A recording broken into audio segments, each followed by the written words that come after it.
Welcome back to Stuff About Tutorial. Today we are talking about how to compose an email in Gmail.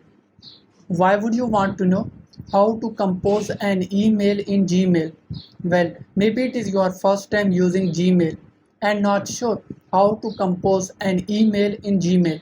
So today I am going to show you how to compose an email in Gmail. Check video description and I will try to leave the written instructions. Composing an email in Gmail is quite simple and easy to do.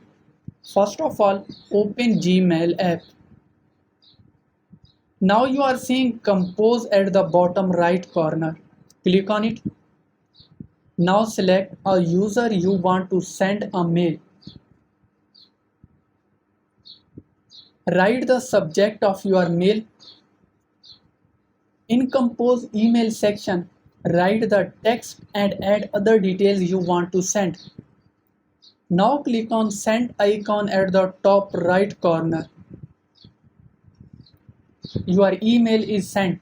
There you go. If you wanted to know how to compose an email in Gmail, that is the easiest way I know how.